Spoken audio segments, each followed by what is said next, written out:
Hello everyone, আসসালামু আলাইকুম। সবাই কেমন আছেন? আশা করি ভালো আছেন। আমিও ভালো আছি। তো আবার অনেকদিন পরে একটা ছোট করে মিনি ব্লগ নিয়ে আসলাম আপনাদের মাঝে। আর কে আমাকে এই কয়দিন মিস করেছেন অবশ্যই কমেন্টে জানাবেন। আমি একটু সিক থাকার কারণে ভিডিওটা এডিট করতে পারিনি, সো আপলোডও দিতে পারি নাই। তো এখানে আমি আমাদের মাদ্রাসায় জালসা শুনতে যাচ্ছিলাম। তো এখানে দেখি ট্রাস্টে জালসার জন্য অনেক রকমের দোকানপাট এখনই চলে আসছে। তো এগুলা দেখতে দেখতেই আমি গুটি গুটি পায়ে চলে যাচ্ছি। আর এই যে আমি সামনে একটু ভিডিও ক্যাপচার করতেছি। আর এটা আমাদের পাবনা ইসলামিয়া কলেজ, দেখেন এত সুন্দর। আবার এই পাশ দিয়েও একটা করতিছে, এটা কিন্তু অনেক সুন্দর। আমাদের পাবনার প্রতিটা ছেলে মেয়ে এই কলেজে ভর্তি হয়। তো যাই হোক, অবশেষে আমি মাদ্রাসায় চলে আসলাম। তো আসার পর দেখি প্যান্ডেলে কেউ নেই। আমি তো পুরাই হতাশ। আমি ভাবতেছি আমি কি সবার আগে চলে আসলাম। তো আসলে আমি সবার আগে চলে এসেছিলাম। তারপর কিছুক্ষণ ওয়েট করার পর আমার একটা ফ্রেন্ড আসলো। আমার ফ্রেন্ডের সাথে এই যে দোকানপাটে একটু ঘোরাঘুরি করতেছিলাম। তো এখানে দেখি এই খেলনাগুলো একদম জ্বলতেছিল না।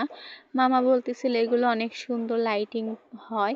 কিন্তু আমি এত প্রকারে ঝুহাঝুহি করলাম, এত প্রকারে করলাম, তারপরেও লাইটটা জ্বললো না। তারপর কি করার, আর পরে আমার বান্ধবীকে বললাম, বান্ধবী একটা ভিডিও করে দাও। তো সে আমাকে অনেক সুন্দর করে একটা ভিডিও করে দিল। আর সে আমার ঢং দেখে হাসতে হাসতে শেষ।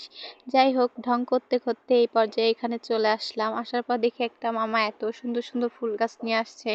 আমি আর আমার বান্ধবী তো ফুল গাছ দেখে একদম হয়ে গিয়েছি, শিহরিত হয়ে গিয়েছি। তো দৌড় মারতে মারতে আমরা দুই বান্ধবী চলে গেলাম এখানে। সো দৌড় দিই নাই, এমনি হেঁটে হেঁটেই আসছি। তো আমি এখানে ফুল গাছগুলো দেখতেছিলাম, মামাকে বলতেছিলাম, মামা প্রাইসটা একটু কমাই নেন, কমাই নেন। সে তো কোনো অবস্থাতেই মানবে না। সে বলে আমার একটাই জবান, আমার জবানের কোনো নড়চড় হয় না। সো কি বলার, আমি আর আমার বান্ধবী হতাশ হয়ে এখান থেকে চলে আসলাম। তো এই পাশে দেখি অনেক রকমের দোকানপাট বসেছে। দোকানপাটগুলো আরও বসছিল, যেহেতু আমরা মহিলা জালসায় গিয়েছি অনেক দোকানপাট উঠে গিয়েছে। পরে আবার এই যে এইগুলা দোকান বসছিল। তো তারপরে আমরা ক্লাসরুমে চলে আসলাম। আর এখানে বলতেছিলাম, বান্ধবী দেখ আমরা যে মাদ্রাসা থেকে চলে যাচ্ছি আর স্যাররা এখন বড় বড় করে রুম করতেছে। আমার এই সময় এত বড় রুম ছিলই না। আমার বান্ধবী তো হাসতে হাসতে শেষ হয়ে গেছে, বুঝছেন। তো যাই হোক, আমার ভিডিওটা যদি ভালো লাগে সবাই একটা করে শেয়ার করবেন। আল্লাহ হাফেজ।